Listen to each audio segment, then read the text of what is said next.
Contact markers inbound on Ravelin orbit. Lieutenant Dresk's shout cracked through the command pit like a rifle shot. The men around him leaned toward their heads-up displays, faces bathed in shifting light as numbers climbed across the grids. Garen Pike didn't flinch. He had been waiting for this. He pushed a calloused palm against the armrest of his chair and rose, boots thudding on the deck plates, every step echoing with the weight of inevitability. "Put their vector on the plasma board," Garen ordered. The wall lit up with crimson arcs, the laser plasma display tracing the curved entry paths of Caith Hunter frigates as they broke through the orbital lanes. The lines weren't guesses. They were death writ large across the sky. A chill draft carried the sterile tang of recycled air into Garen's nose as the pressure vents shifted to compensate for the surge of power to the defense grid. Sweat beaded at his hairline, not from heat but from the memory of case files stacked in Fleet's archives. Every world struck by colors told the same story. The tribunal doctrine carried out with ritualistic order. Leadership culled in the opening sweep, records obliterated in fire, silence imposed until only dust answered back. Ravelin would be the next name scratched into that archive unless his men did what no one else had managed: break the cycle. Colonel Drevik, commander of the local militia, stepped beside him, broad shoulders hunched as though the weight of the colony pressed them down. "You're certain it's them?" His voice was gravel, scraped raw by sleepless nights. Garen's reply came calm, clipped, without room for denial. "Their burn signatures are unambiguous. Tribunal ships always travel with erasure pylons. Look at the cluster, those 5 dark specks trailing the frigates. They're already positioning to choke comms around them." Consoles clicked, hatches slammed, and the stink of lubricants rose as men shoved ammo belts into feed ports. One operator gagged on the sharp tang of grease mixed with ozone from sparking relays, but nobody slowed. The colony's defenders knew what happened to places caught unprepared. On the plasma board, the first frigate icon blinked with a triangular glyph, a colored detachment inbound. Garen remembered the intelligence footage: black-armored figures descending into council chambers, axes humming, dragging governors and judges into the square for public decapitations. He spoke with no hesitation, as though carving the words into stone. "They will come for leadership first. That is how they prove authority, which means we feed them shadows before they ever reach you." Drevik's jaw tightened. "And if they see through your tricks, then you'll be dead before the hour ends," Garen said flatly. "But if we stage it correctly, they'll swing at air while we move the real command staff into deep shelter." He raised 2 fingers, summoning the militia, captains who hovered near the stair. Their boots scraped the decking as they clustered close. Garen's voice turned into steel. "Spectre protocol activates now. Null net relays go live. Every corridor marked for thermal decoys must glow at once. Repeaters must simulate convoy emissions. If a single signature falls out of line, they'll sense it." The captain scattered with sharp nods, one slamming a fist against his chest in acknowledgement before sprinting down the gangway. Garen caught the shift in their shoulders. The fear was still there, but so was something else. A plan, however grim, gave men reason to move. The laser plasma display stuttered as static interference rolled across the spectrum. Garen tasted iron in his mouth. The Caith were already stretching the smother field over the city grid. The hum wasn't audible, but the effect rippled through the walls, rattling bolts, making every man feel as if his bones buzzed inside his skin. Garen inhaled through clenched teeth and studied the distortion. "Good. Let them cover us. The null net will ride under their field, and they'll never know the difference." Drevik spat onto the deck and ground it beneath his boot. "Feels like heresy, hiding behind tricks instead of guns." Garen turned, eyes hard. "Heretics die slower than martyrs. Do you want a grave or a colony that still breathes tomorrow?" For a long moment, only the hiss of coolant lines and the clatter of rifles being racked answered him. Then Drevik gave a sharp nod. The first strike came not with fanfare, but with a gut-punch thud that shook dust from the overhead beams. Men swayed, grabbing the railings as the ground beneath them trembled. Garen's ears filled with the low thunder of kinetic shells punching into the outer districts. The air stank of burnt insulation as emergency lights flared. One monitor collapsed in sparks, the crackling bright enough to sear after images across his eyes. "Report!" Garen snapped. "Impact in Sector 9, Dresk answered, throat tight. Target zone was decoy housing blocks, heat mannequins all in place. Through the board, they watched colors descend into ruins that weren't ruins at all. Buildings stripped days earlier, tunnels evacuated, mannequins wired to convulse under infrared sweeps. The executioners dragged false bodies into the square. Garen leaned closer, watching their confusion mount. The image flickered, but he caught the tilt of a helm, the hesitation of a warrior who expected screaming throats but found nothing living beneath the blades. "They'll know soon," Drevik muttered. "They already know," Garen corrected, voice low. "But ritual binds them. They must strike again until the pattern feels complete. That gives us the window." Another concussion rolled through the deck. This time Garen caught the sting of plaster dust as flakes rained from the ceiling. His tongue tasted grit, dry and bitter. "Pylons are anchoring," Dress called. "Comms blackout reaching saturation? Outer satellites already blind." Garen clenched a fist, nails biting into his palm until pain sharpened his focus. "That's our cover. Let them blind us. Our net runs inside their blackout. Every second they think we're strangled, we move freer." Men moved with renewed urgency, slamming crates open, tugging fiber spools, dragging decoys into place. Boots stomped across steel as if the colony itself had grown a heartbeat. Garen walked among them, inhaling the sweat and smoke, listening to the coughs of exhausted soldiers who hadn't slept in days. He laid a hand on Drevik's shoulder, the grip firm. "Hold them together. They're about to see what it means when executioners swing at ghosts." Outside, the Kaith frigates tightened their orbits. Erasure pylons burned across the night like inverted comets, casting streaks of harsh light down into the city.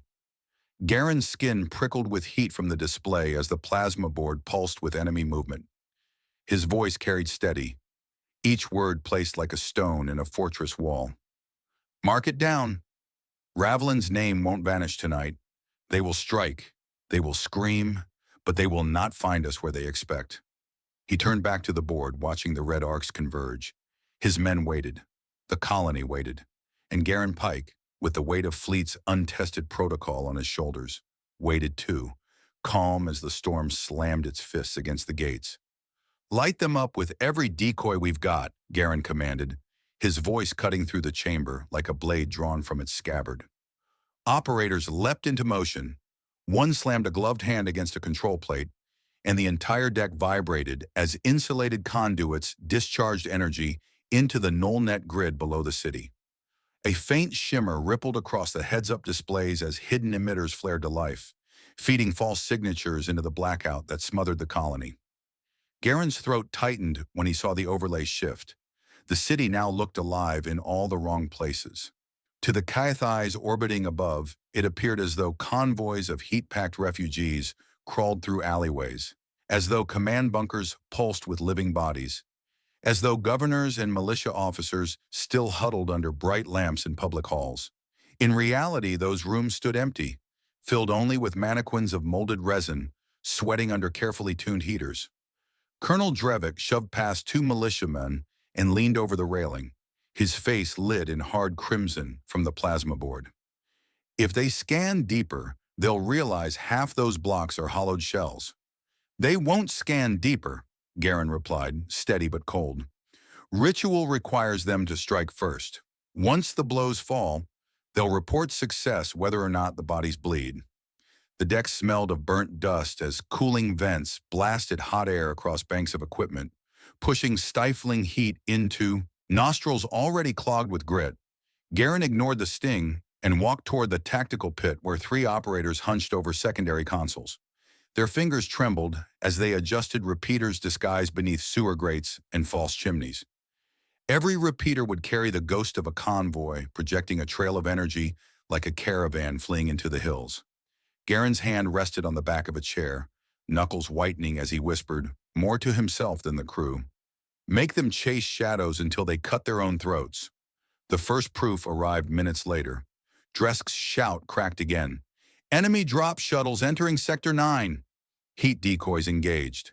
The display filled with jagged lines as Kaith strike pods descended. their armored frames scattering dust and concrete into choking clouds. Garen imagined the roar shaking glass from empty towers, the sulfur stench clawing at the throats of soldiers hiding deep underground. He watched the icons mark every color squad that stormed into decoy chambers. The mannequins twitched as programmed servos jerked limbs under infrared sweeps. The enemy hacked at them with blades meant for flesh, finding only plastic and resin beneath. Garen could almost hear their snarls, the confusion pressing against the edges of their discipline. One militia captain leaned close, sweat pouring down his temple. What if they cut their losses and bombed the whole district? Garen's eyes stayed fixed on the board. Then they'll report to their tribunal that leaders were slain, records destroyed, and silence imposed. If the pattern is broken, the tribunal's authority collapses. They cannot afford improvisation. That rigidity is our only ally. The chamber rumbled again as another strike shook the ground, this time closer. Sector 11, an administrative block, preloaded with more decoys. The smell of scorched wiring filled the room as vibrations knocked loose another bank of circuits. Sparks spat against Garen's sleeve, singing cloth, but he didn't move away. He stared at the plasma arcs until his eyes burned. Colonel Drevik muttered beside him, tone rougher than gravel. You've studied these bastards longer than I've been breathing clean air. You really believe they'll never break their own law? Garen finally looked at him, face shadowed in red light. Their law is their spine. If they bend it, they break. That's why we can win. Drevik swallowed, throat working like stone, grinding against stone, and turned back to bark orders at his men. Outside, the colony groaned under another bombardment. Men coughed as plaster dust rained down, stinging eyes and clinging to damp skin. Garen wiped his brow, leaving a streak of grit. He leaned toward Dresk's console. Trigger convoy ghosts on the East Road. Make it look panicked. Irregular bursts, uneven speeds. Panic sells better than discipline. Dresk keyed the sequence. Across the board, bright dots blossomed. Where none truly moved, a caravan of desperate signals streaming into wilderness. Moments later, the enemy reacted. They're shifting 2 squads to intercept, Dresk reported, his voice quavering under excitement. Garen allowed himself the smallest nod. Good. Every step they chase those phantoms is a step further from the real command shelter. Suddenly, the deck lights flickered, plunging the room into momentary gloom before backup power snapped on. The floor trembled beneath their boots. Garen gritted his teeth, tasting copper as he bit the inside of his cheek. Report! Direct strike against the southern pylon, shouted another operator. Grid integrity at 78%. Garen slammed his palm against the railing. Keep that pylon alive. Without it, the net collapses, and they'll see through every shadow we've thrown. A squad of militia sprinted from the chamber, boots hammering steel steps, rifles clattering against armor plates. Garen's stomach twisted. Every man he sent into open streets risked becoming real corpses to cover false ones. Drevik turned back, jaw clenched. They'll hold it. They must, Garen muttered. The air reeked now of sweat, hot metal, and smoke, the stink of men laboring under siege. Garen's ears rang from the reverberations of distant detonations, and for a moment his vision swam with exhaustion. He steadied himself by gripping the edge of the display, then lifted his chin, forcing his voice steady. Signal all captains. Phase 2 begins. Ghost lattice deployments start immediately. If we're to bleed them dry, the hunt must never end. A hush fell over the command deck. Every man turned toward him, faces grim, eyes reflecting the light of the shifting arcs above. They didn't cheer, didn't salute. They simply moved as if an unspoken vow had passed between them, to fight as shadows until executioners feared every corner of the colony. Garen exhaled slowly, the taste of ash lingering on his tongue. The Kaith had descended to finish Ravlin in ritual certainty. Instead, they had walked into a snare baited with phantoms. The night belonged to ghosts now, and Garen intended to make sure those ghosts would never release their grip. Deploy the swarm now, Garen commanded, his voice cutting sharp through the control deck. Operators launched into action. Steel cases were cracked open, their lids cast aside as men pulled out canisters no larger than a man's forearm. The lids hissed when twisted, releasing clusters of dark specks that zipped into the air like startled insects. The sound was a high-pitched whir that grated against the ears, crawling beneath the skin and prickling nerves. Garen smelled oil and copper as the small machines streamed out into service shafts, scattering into the city like dust carried on the wind. Colonel Drevik stepped to the rail and stared at the overhead display, his fists clenched tight. These things don't fire bullets. How are toys supposed to hold back executioners? Garen's reply came low, meant for Drevik but loud enough for all to hear. We don't need to kill them yet. We need to haunt them.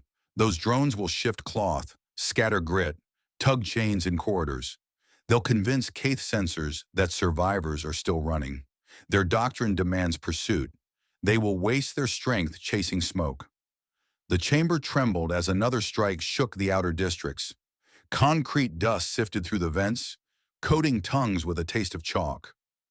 Garen swallowed hard and turned his attention to the laser plasma board.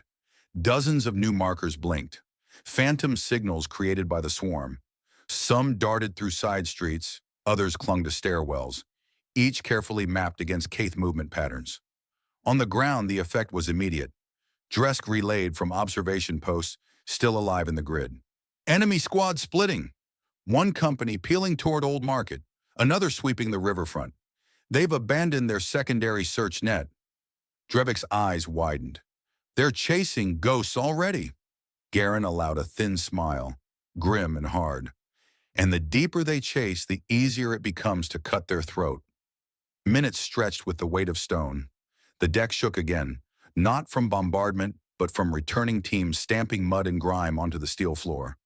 Two soldiers carried a wounded man whose leg was twisted at an unnatural angle, bone pressing against skin. His screams filled the chamber until a medic jammed a needle into his arm. Garen forced himself to look. Blood slicked the soldier's uniform, the smell of iron thick in the air. He asked nothing. The men's eyes said enough. They had been ambushed while planting cairns. Captain Moore's face smeared with soot, approached and gave a clipped report. 2 cairns set in the municipal ruins. 3rd team overrun. We couldn't reach them. Drevik cursed under his breath, but Garen raised a hand. Their work was enough. Each cairn holds data the Kaith must collect to legitimize their purge. The more they scan, the deeper our hook sinks. Moores nodded, though his jaw twitched, the muscle working beneath skin drawn taut by grief. They died planting bait. They died ensuring every tribunal officer sees our shadow when they open their archives. Garen answered, tone stripped of softness. That is how you strike the heart without firing a shot. The room grew silent. The whine of cooling fans filled the space, mingled with the faint rattle of loose panels from the bombardment. Men shifted, shoulders brushing, eyes locked on Garen. He let the silence stretch, then continued, each word landing heavy. This is not just survival. This is the beginning of making them fear what they cannot kill. The displays updated again, showing Kaith squads stumbling through corridors where drones tugged at tarps and rattled chains. Dresk pointed at one icon. They've halted, sensors spiking. They think a large group is trapped beneath the old transport depot. Feed them the show, Garen ordered.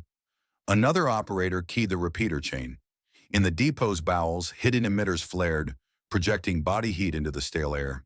Drones scraped along the walls, striking pipes to echo footsteps. A wave of Kaith markers swarmed the site. Garen could almost hear their guttural shouts, smell the sweat under their armor, feel the tremor of their heavy boots against the cracked pavement. They stormed into a hollow cavern filled with nothing but false warmth and echoing sounds. Suddenly, the entire display flickered. Alarm tones barked. They've located one of the cairns, an operator shouted. Garen stepped close, eyes fixed. On the screen, a Kaith archivist unit clustered around the steel marker buried under rubble. Scanners bathed it in green light, recording every etching and code. Data flowed upward into their fleet archive, unaware that a worm seed rode with it. Did it attach? Drevik asked, tension snapping in his voice. Unconfirmed, the operator said. Then we confirm with blood, Garen said coldly. Ready the uplink breach team. While they're busy cataloging, we strike their towers. The order jolted men into motion. Boots thundered across the deck as squads grabbed rifles, visors slamming down with a hiss. Garen followed them to the airlock, his nostrils filled with a sour stink of fear mixed with determination. Drevik caught his arm before he stepped inside. "If this fails, you'll be trapped out there." "If it fails," Garen answered, eyes unyielding, "there won't be a colony left to trap me." The airlock door slid open. Heat slapped Garen's face as the outside world bled into the chamber. Smoke rolled through shattered streets, choking lungs with the tang of burning stone and synthetic fabric. The roar of distant impacts thundered like gods striking anvils. Garen's squad pressed forward, weapons clutched tight, eyes scanning ruined facades where shadows twisted in the firelight. They moved toward the uplink tower. The structure loomed above the district, cables draped like entrails from its flanks. Kaith guards stood posted at its base, armor plates catching the glow of flames. Garen motioned with 2 fingers.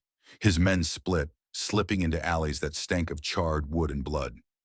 The ground crunched under boots as they advanced, broken glass cutting through soles. One guard turned his head too late. A rifle cracked, echoing like thunder in the narrow street. The Kaith collapsed with a guttural bellow, his blood hissing on the hot pavement. The squad surged forward. Muzzle flashes lit the dark like lightning as men and aliens collided.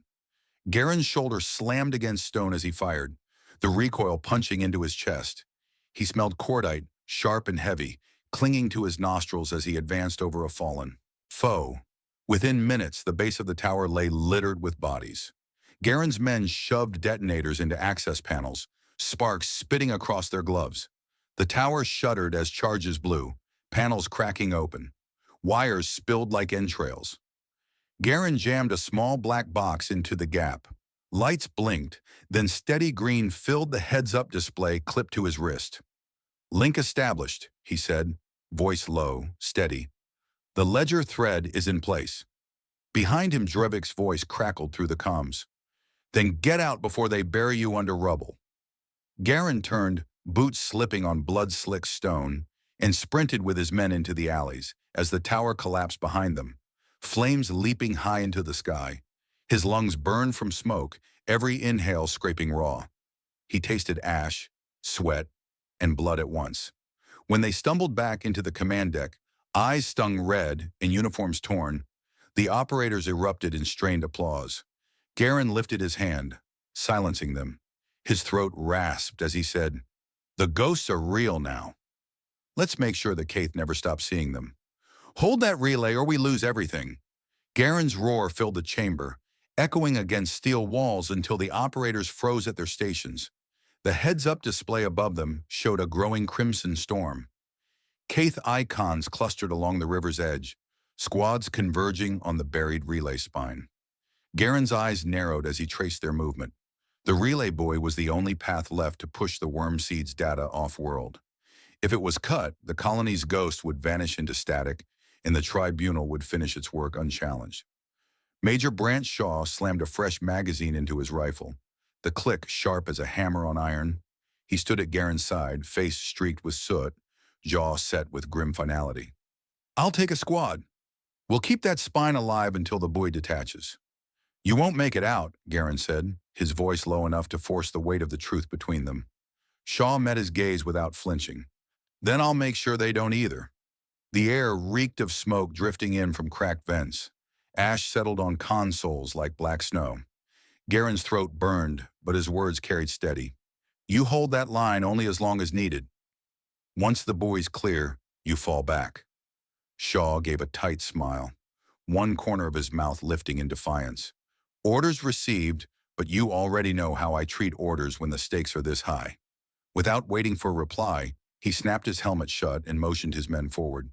Boots thundered down the stairwell, rifles clattering as the squad vanished into the choking haze outside. Garen watched them go, his gut twisted in knots, the bitter taste of helplessness sitting on his tongue. The command deck rattled with fresh detonations. Panels cracked, sparks sprayed, and the smell of burnt insulation thickened. Operators shouted over the chaos, voices hoarse. "Enemy breachers approaching the river culvert. Pylons recalibrating. Comms blackout at 94%. Garen gripped the rail, knuckles aching. Every second mattered. He glanced at the plasma board. Blue marker for the buoy still tethered. seconds ticking toward detachment. Red Caith markers swarmed ever closer. Down in the culvert, Shaw and his men sprinted through ankle-deep water, rifles raised, helmets streaked with grime. The stench of rot and oil filled their lungs as they pressed against the damp walls. Shaw's voice boomed over comms, rough as stone. "Positions! Set the barricades!" The squad jammed steel braces across the tunnel mouth, dragging sandbags and debris into makeshift cover. Water splashed as men dropped to their knees, rifles sighted down the narrow corridor. Their breaths rasped loud in helmets, hearts pounding in ears as distant boots clattered on stone. The first Caith broke through the darkness, armored bulk filling the culvert. Their guttural roars echoed like drums in the confined space. Shaw opened fire, muzzle flash blinding in the shadows. The smell of gunpowder bit hard, smoke curling into noses and stinging eyes. Bullets sparked against enemy armor, some finding gaps, tearing into flesh. The tunnel became a furnace of sound. Shouts, gunfire, splashes of water churned red. Shaw barked orders between bursts. "Left flank! Keep them pinned!" His voice carried strength, even as sweat rolled into his eyes. He fired until the rifle clicked empty, then rammed in another magazine, hands slick with grime. Above, Garen's eyes never left the display. Blue light blinked. Buoy tether at 30 seconds. He muttered under his breath, "Hold, Brant. Just hold a little longer." The culvert shook as charges detonated deeper in the tunnels. Concrete dust fell into Shaw's mouth, grit grinding between his teeth. He spat, wiped his chin with the back of his glove, and kept firing. Men screamed as Caith blades cut through cover. One soldier fell with his throat opened, blood spraying across Shaw's visor. The copper taste of his own bitten tongue filled his mouth as he gritted his teeth and pushed forward, dragging the dead man's rifle into his own hands when it jammed. "Detachment sequence complete," Garen's operator cried from above. "Buoy clear." Relief surged through Garen's chest, but it froze instantly when the board showed new red markers. Caith had bypassed the culvert's outer barricades, collapsing tunnels behind Shaw's position. The major and his squad were sealed in. Garen slammed a fist into the rail, metal rattling under the blow. "Shaw, fall back! The buoy's away!" Shaw's laugh crackled through the comms, ragged but fierce. "Fall back to what, Garen?" "Walls cave behind us. We're welded into this tomb." "Then we'll get you out." "Stop. You know better." Shaw's voice steadied, every word deliberate. "You've got what you came for. That buoy carries more than my life. It carries proof. If we don't bleed for it, no one will believe it was earned." Static cracked, then silence. Garen's chest tightened until it felt like ribs might snap. He forced himself to breathe through the ash, through the smoke, through the taste of iron that wouldn't leave his tongue. On the ground, Shaw crouched behind broken stone. A Caith corpse sprawled beside him. He touched the man's dog tag, pressed it into his palm until it cut skin. Then he rose, rifle raised, charging forward into the teeth of the enemy. Bullets tore his shoulder. Fire lanced across his chest, but he did not stop.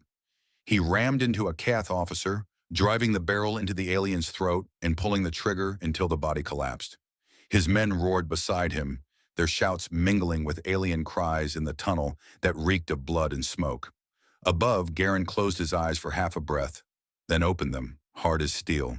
His voice carried across the deck. "Mark this." Shaw held the line. "The buoy is free because he chose the wall." The room fell into silence, broken only by the hiss of sparking panels and the rasp of men breathing. Drevik bowed his head, one hand gripping the rail. On the display, the blue marker of the buoy slipped beyond Caith interception arcs, streaking toward dark skies. Red markers still swarmed around the culvert, but Garen knew none of those signals would leave alive. His throat raw, he spoke once more, words cutting deep. "He gave us more than time. He gave us the ledger that will bury their lawmen," stood straighter, eyes glistening in the harsh light, the taste of ash still on their tongues. They had lost one of their best, but gained a weapon no tribunal could erase.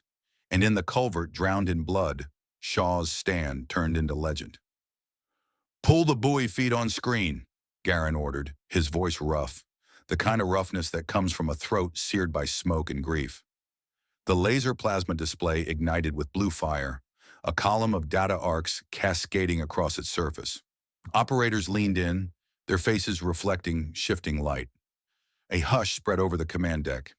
Everyone knew what that buoy carried, not only the Wormseed's thread into Caith archives, but the weight of Shaw's death. Garen gripped the rail, eyes tracing the shimmering path until a single glyph resolved. Absolver, tribunal carrier of the Dominion, its orbit plotted against Ravelin's star. Colonel Drevik exhaled sharply, breath rattling through teeth. That's their shrine ship. Every tribunal rite, every execution order, they sign it aboard Absolver. If we strike that, he didn't finish the sentence. His tone had the edge of awe mixed with disbelief. Garen didn't blink. We don't strike it to burn it. We strike it to chain it. Destroying frigates wins battles. Absolver defines their law. If its sanctum becomes haunted, their entire machine shudders. The Eon air tasted of dust and oil, sweat dripping from men's temples, as if the room itself pressed them down. Garen's words hung heavier than the smoke curling through broken vents. One operator swallowed hard, his knuckles white on the console. How do we reach a carrier guarded like a temple? We don't storm its gates, Garen said. We walk in through its rituals. The Wormseed's tracer exposed maintenance cycles. Their devotion to order gives us our opening. Drevik slammed a fist against the rail, the sound reverberating like a drum. You're telling me we gamble the colony's survival on sneaking into their holiest ship? Garen's gaze cut through him, steady as iron. Shaw bought us this chance with his life. If we spend it only defending Ravelin, he dies for one patch of soil. If we take Absolver, he dies for every colony in reach of their tribunals. Silence fell again, broken only by the rattle of a loose panel knocked by vibration from a distant strike. Men shifted uneasily, sweat dripping into eyes, the taste of salt on lips. Garen straightened, his voice calmer but no less commanding. Fleet intelligence will receive the ledger once Absolver is touched. Then every tribunal in the Dominion will be forced to drag our records into their rituals. They'll see Shaw's stand every time they attempt another purge. The operators glanced at one another, shoulders tense. For the first time since the siege began, Drevik did not argue. Instead, he leaned on the rail, his shoulders sagging. Then we make a ghost they cannot exorcise. Garen nodded once, then turned toward the stair. The weight in his chest had shifted from grief to resolve, the bitter taste of ash replaced with a steel edge. He descended into the lower bay where strike teams waited. The chamber smelled of oil, gunpowder, and sweat, the odors of men prepared for death. Helmets rested on knees, rifles across laps, eyes shadowed in the dim light. Garen stepped into their circle, and conversations hushed. They think Absolver sanctifies them, he began, voice low, drawing every man forward as though he pulled them by an unseen cord. But it will be their curse. Shaw's blood carried the tracer that showed us its schedule. His death demands we finish the work. We will not smash blindly. We will bind their law to our proof, so every time they strike another colony, they strike themselves. One soldier clenched his fists until the leather of his gloves creaked. Another wiped dust from his brow with the back of his hand, leaving a streak across already smeared skin. Garen could see their breathing grow heavier, their jaws tightening. They weren't eager. None of them were fools, but they were ready to follow a man who offered a purpose larger than survival. Above them, an alarm flared on the heads-up display. Dresk's voice shouted over comms. Enemy frigates repositioning. They're reinforcing the river sector. We've got a window of maybe 2 hours before Absolver tightens orbit. Garen lifted his chin, his words sharp enough to cut. Then we move before the hour ends. The bay exploded into motion. Armor plates slammed into place. Buckles tightened. Rifles clacked as bolts slid home. Men barked terse jokes to mask the dread in their guts.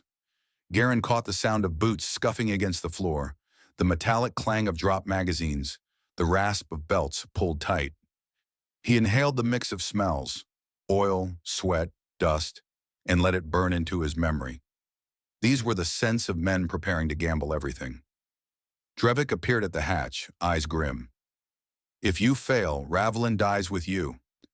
If we fail, Garen answered, there will be no Ravelin left to save anyway. He passed Drevik without breaking stride. Moments later, the strike teams marched through tunnels, still slick with water from firefighting efforts. The walls dripped, their boots splashed, the air thick with damp and smoke. Garen led them to the bay where dropcraft waited, their hulls scorched from earlier battles.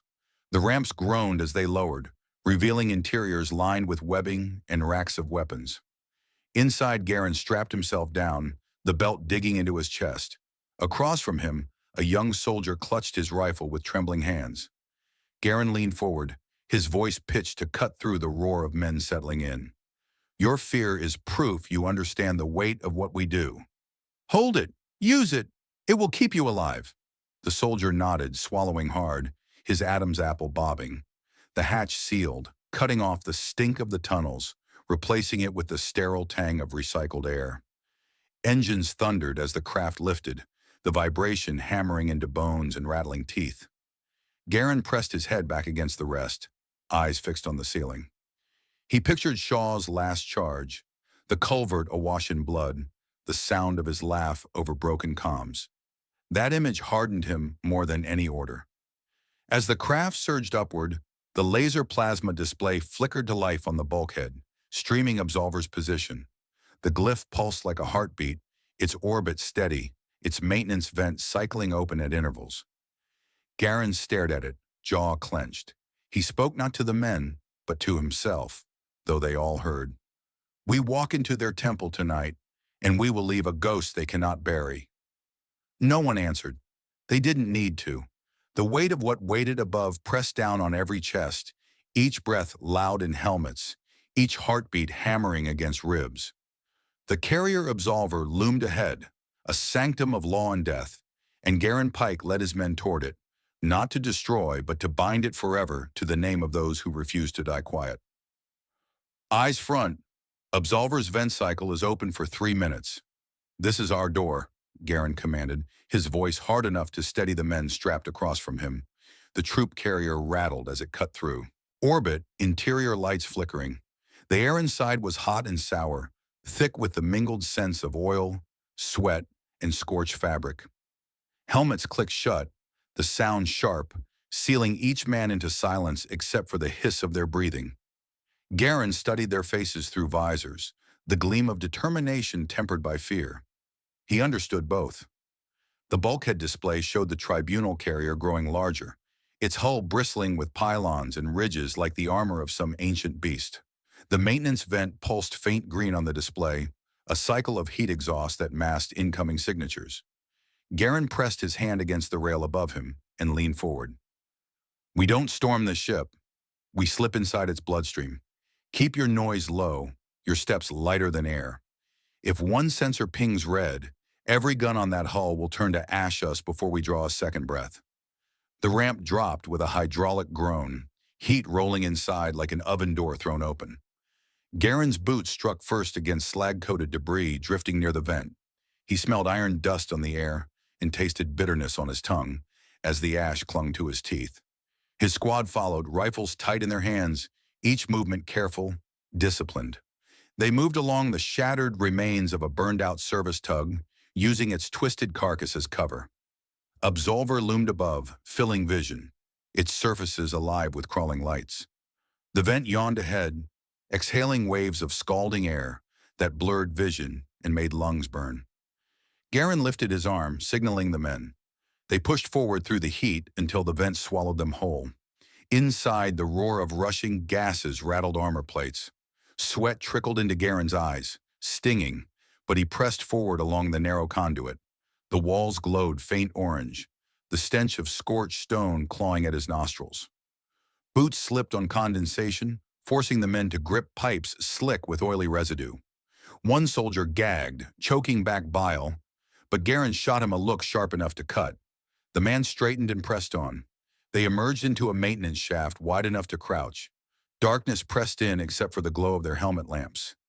Garen raised a fist and whispered over comms, "Ghost lattice now." From their packs, men released the microdrones. They darted through ducts and corridors, leaving trails of false signatures. Seconds later, the heads-up display blinked. Kaith sensors detecting phantom movement. Garen smirked grimly. They'll chase noise in the wrong halls while we walk into their sanctum. The team crept forward, the floor grating beneath their boots.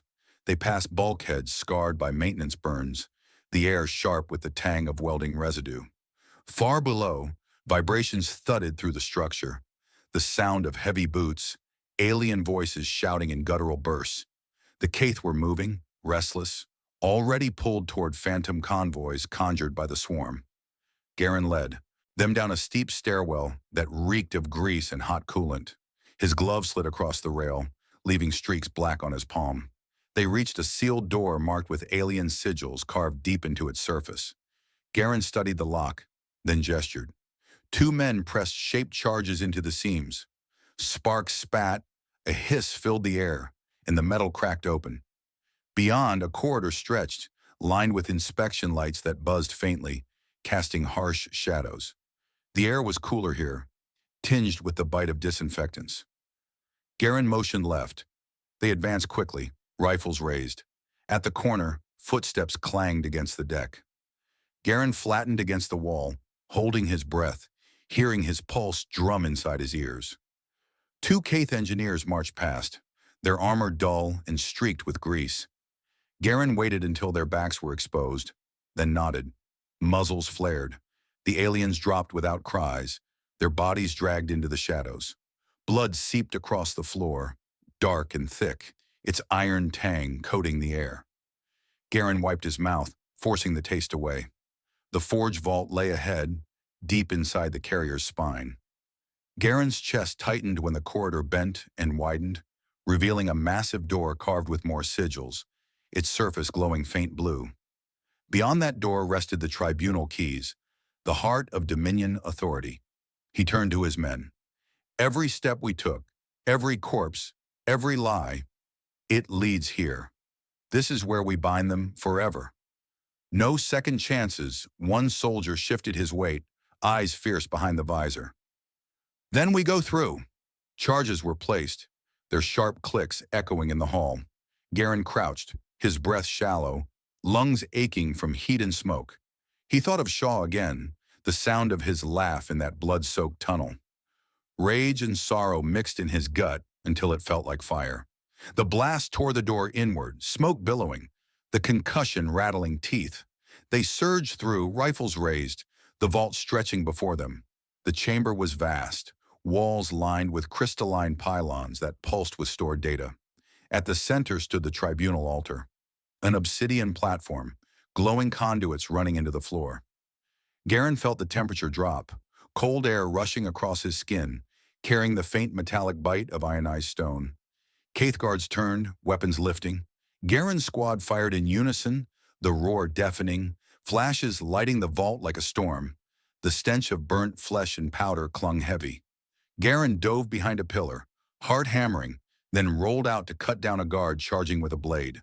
The recoil bruised his shoulder, but the alien fell, blood spraying across the polished floor. When silence settled, Garen strode to the altar. He drew the black box from his belt, the seed that would bind human proof to Dominion law. His hand trembled only once before he forced it steady. "Shaw, this is your ghost," he whispered. He slammed the device into the port. Lights blazed, the chamber vibrating as circuits screamed awake. On the heads-up display, streams of code cascaded, threads of human data binding into tribunal archives. Garen watched the lines lock in place, unbreakable. Behind him, one soldier muttered, awe threading his voice. "It's done. They can't purge this. Every time they strike, they'll see us." Garen turned, eyes burning with resolve. "Then we've carved our name into their law. Now get ready, because they'll tear this ship apart to erase what we planted." The Forge Temple had been breached, and Absolver itself trembled under the weight of ghosts now living in its sanctum. "Contact! Kaith officers are rallying," Garen barked, his voice echoing against the obsidian walls of the Forge Vault. The heads-up display flickered with crimson warnings. Symbols scrolled across the panel as enemy signatures converged on the sanctum from multiple corridors. The air was heavy with the stench of blood and hot stone, every breath thick in Garen's lungs. He glanced at the altar. His device was still locked in place, data pulsing like veins of light through the crystalline pylons. It was alive.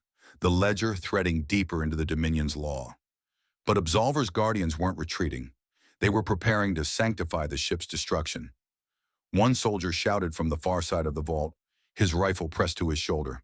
"They're sealing blast doors. We're being boxed in."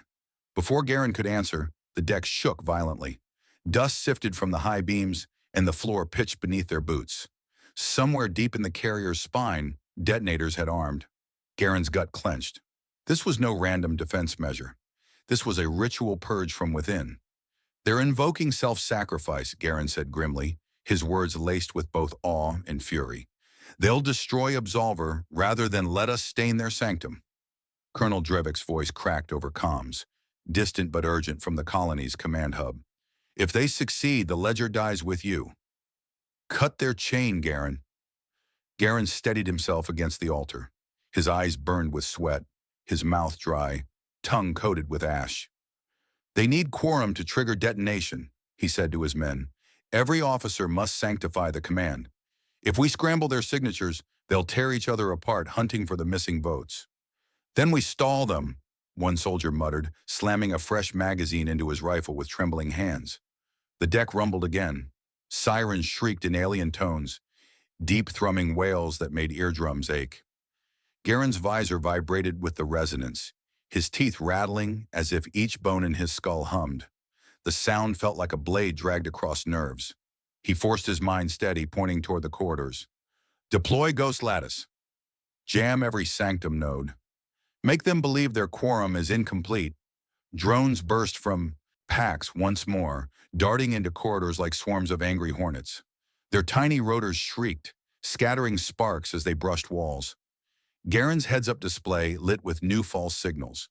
The Kaith sensors, bound by ritual calibration, now showed officers trapped in compartments where none existed. The enemy reacted instantly. Guttural shouts echoed through the halls, armor pounding against decks as squads split to locate their missing brethren. Garen heard the clash of boots, the scraping of weapons drawn from scabbards. A heavy door clanged shut, sealing one wing entirely. Suddenly, a Kaith officer stormed into the vault, taller than the rest, his armor etched with ritual sigils. He carried a staff tipped with a crackling blade, sparks leaping with each step. His eyes glowed with fanatical rage. Garen raised his rifle and fired. The recoil slammed into his shoulder, the crack deafening, but the officer barreled forward through the storm of bullets. Garen felt his stomach twist. Ritual fury carried him beyond reason. The alien leapt, swinging the staff. Garen rolled aside, the blade hissing across stone, carving a smoking trench. He felt the air sear his cheek, smelled the scorched residue bite at his nostrils. Spinning, he drove his boot into the officer's knee. Bone cracked. The alien staggered. Garen's soldier finished it with 3 rounds to the chest, the echoes slamming against the vault's high walls. The officer collapsed, blood pooling across the floor, the iron tang filling every breath. Garen spat, tasting grit. "They'll throw themselves at us until the quorum fails. Hold fast," the lights dimmed. The altar pulsed brighter, the seed still binding deeper. Garen's earpiece crackled. Dresk's voice from the command deck. "Enemy archive feed disrupted. Ledger is spreading, but they're still trying to sanctify the self-destruct." "Then keep it spreading," Garen snapped. He turned to his squad. "We bleed here if needed. Every second buys the ghost deeper roots." Another explosion shook the carrier. The deck heaved beneath them, men stumbling, rifles clattering. A soldier slammed into a wall, ribs cracking audibly. He screamed, clutching his side. Garen crouched beside him, gripping his arm. "Breathe. Bite down. You'll stand again." His own hands trembled as he dragged the man back into cover, the scent of sweat and blood stinging his nose. The Kaith pressed harder. Dozens charged the vault, their guttural cries shaking the walls. Gunfire erupted, deafening in the confined chamber. Garen fired until his rifle burned hot, the barrel smoking, brass casings piling at his feet. The muzzle flash lit his visor, each burst searing after images across his vision. He blinked furiously, tasting copper as he bit his lip, forcing himself to hold the line. Through the chaos, a new voice broke over comms. A Kaith commander, his words translated in clipped monotone. Quorum incomplete. Officers missing. Find them. It was working. Garen gritted his teeth, sweat dripping into his mouth, salty and bitter. They're doubting each other. That's our wedge. A soldier beside him gasped, voice shaking. We won't last long. Garen looked at him, eyes burning. Then we die knowing they failed their own ritual. That is victory. The air grew hotter, smoke rolling thick, stinging eyes and throats. Garen coughed, lungs raw, but kept firing. He heard the clatter of empty magazines, the desperate curses of men loading with bloody hands. He smelled burning flesh where grenades detonated, saw flashes of limbs flung against walls. His ears rang until every sound blurred into one endless roar. Then the display on his wrist blinked green. The ledger thread had completed its bind. Garen's chest surged with grim relief. He shouted over the chaos, "It's done! We've chained their law!" But the Caith still advanced. The self-destruct remained armed, its quorum unresolved. Garen raised his rifle again, muscles screaming with exhaustion, vision narrowing. He whispered under his breath, words only he could hear. "Shaw, the ghost lives. Now keep us long enough to leave this tomb." His squad roared with him, voices breaking with fury as they held the forge vault against a tide of executioners who no longer knew which of their own shadows to trust. The quorum trap had sprung. An absolver groaned beneath the weight of a ritual undone. "Pull back! The ledger is bound. Now we live long enough to tell it," Garen shouted, his throat raw from smoke and gunfire. His words cut through the chaos in the forge vault as though he had thrown a lifeline into a drowning sea. The chamber was shaking itself apart. Conduits screamed with heat, pylons sparked like struck flint, and shards of fractured glass crunched beneath boots. The Caith pressed hard, their armored ranks forcing into the chamber with guttural cries that reverberated through every rib. Garen's squad answered with desperate fire, rifles spitting flame, barrels hot enough to blister hands through gloves. The air was a stew of iron and ash, each breath dragging knives through lungs. A soldier toppled beside Garen, his visor shattered, eyes staring blank into the haze. Garen clenched his jaw, the metallic tang of blood coating his tongue as he dragged the body aside to keep the firing lane clear. His men were down to single magazines, some ripping ammunition from fallen comrades, their hands slick and trembling.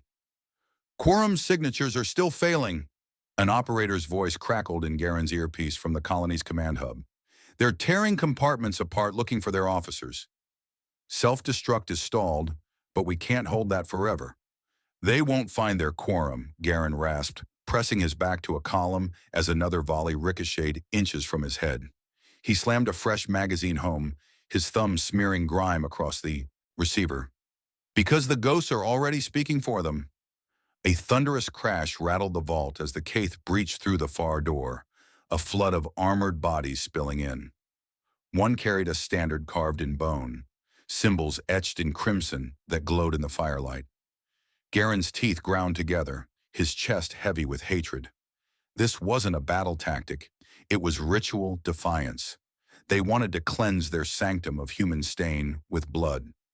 "On me!" Garen bellowed, charging forward with his rifle barking fire. His men surged after him, their shouts raw and guttural, matching the fury of their enemies. The two sides slammed together in the heart of the vault, steel against steel. Rifles turned into clubs when ammunition ran dry. Garen felt the jolt of impact shiver up his arms as he smashed his rifle butt into a Caith helm, the crack of bone following a half-beat later. He shoved the corpse down and ripped a blade from its hand, swinging it into another enemy who screamed as crimson sprayed across Garen's visor. The floor slickened with blood, human and alien alike, the iron stench clawing at nostrils until every breath was gagged with it. Garen slipped, slammed to one knee, but drove the blade upward into the gut of a charging warrior. His ears rang with the alien's roar as it toppled. Above the carnage, a deep rumble shook Absolver's hull. Garen staggered, his chest seizing with sudden dread. They were attempting again to sanctify detonation, quorum or not. He slammed his comms open. "Dresk, has the ledger propagated?" "Confirmed," came the hoarse reply. Every tribunal key across the Dominion just mirrored your feed. They can't erase it. Even if Absolver burns, the ghost survives in every chain. A grim smile cut Garen's blood-smeared face. His voice dropped to a growl, steady as stone. Then we take our exit. No one dies in this tomb who doesn't have to. He rallied his squad, voice lifting over the roar of battle. Back to the coolant conduits. Drones hold the quorum scramble. We fall through the vent. Men broke contact, covering each other in bursts, bodies jolting with recoil, faces raw with desperation. Garen fought at the rear, his blade dripping, rifle empty, heart hammering like a drum of war. They stumbled into the maintenance shaft, heat blasting their faces as the conduit exhaled scalding vapor. Go! Garen shoved the first soldier in, then another, each vanishing into the fiery dark. He followed last, the searing air blistering his skin even through armor. The conduits shook around them as explosions rippled above, the carrier groaning like a dying beast. Garen's throat burned with each breath, his vision swimming, but he crawled, dragged, shoved himself forward until the vents spat him out into open debris fields. The stars burned cold above, Absolver silhouetted in fire. Garen rolled onto slag-coated plating, coughing black into his helmet, then tore it off to vomit bile and blood. The air tasted of iron and smoke, raw and bitter. His men lay sprawled nearby, some coughing, some silent. Garen pushed himself up on trembling arms. Behind them, Absolver convulsed, flames tearing through its spine. Yet it did not explode. Without quorum, the self-sacrifice remained incomplete. Instead, it writhed, crippled by contradiction, a temple unable to fulfill its ritual. Garen stared, chest heaving, sweat streaking his face. Drevik's voice came through the comms, thick with awe. The tribunal keys are screaming across the network. Every Dominion officer sees it. Every time they call a write, your ledger interrupts with records of Ravelin, of Shaw, of the ghosts you planted. Garen closed his eyes for a moment, exhaustion threatening to drop him into darkness. He opened them again with fire. Then they'll never cleanse themselves of us. Every strike they make will remind them of the colony that didn't break. The squad gathered, bloodied and few. One soldier limped, another carried the tags of the fallen, their hands trembling as they clutched those small slivers of metal. Garen placed his palm on the man's shoulder, steadying him. They died making sure the Dominion can never erase what we are. We aren't survivors. We're the curse they wrote into their own scripture. Absolver burned behind them, its silhouette fractured, its sanctum spoiled. The Caith fleets pulled back, their tribunal crippled by a law now corrupted from within. Garen and his men floated in recovery pods, drifting back toward Ravelin. The colony would stand, not by walls or cannons, but by the weight of a ledger that chained its executioners to shame. When Garen finally set foot on Ravelin's soil again, the air was thick with smoke, rubble littering streets. But men still stood. They saluted him, not with cheers but with silence, heads bowed for Shaw and the others who had fallen. Garen raised the tags he carried, letting the sharp edges bite into his palm, and spoke to all who listened. They sent executioners to wipe us from history. We answered with ghosts that will haunt their law forever. They cannot kill what we've made of ourselves. Let every tribunal see our names until their empire drowns in its own rituals. The crowd stood still, breaths caught in throats, the words burrowing deeper than any bullet. Garen lowered the tags into the cairn built for Shaw by the river, his hand lingering a moment. The water rushed nearby, carrying ash and debris away, carrying memory toward the horizon. And in the silence that followed, every man there understood. The war had not ended, but its balance had changed. The Dominion's sanctum had been broken, and humanity had carved a place in their law not as prey but as a ghostly warning. The tribunal would never strike again without hearing the echo of Ravelin's dead. That was the end of the cycle. That was the haunting they could never purge. If this story gave you chills, smash that subscribe button for more thrilling HFY sagas where humanity rewrites the rules of war. Now we want to hear from you. If you had the power to leave a ghost in your enemy's history, something they could never erase, what would you choose to haunt them with? Drop your answer in the comments below. We read every single one. Thanks for watching Stellar HFY, where strategy carves legends and ghosts win battles that armies cannot. See you in the next story.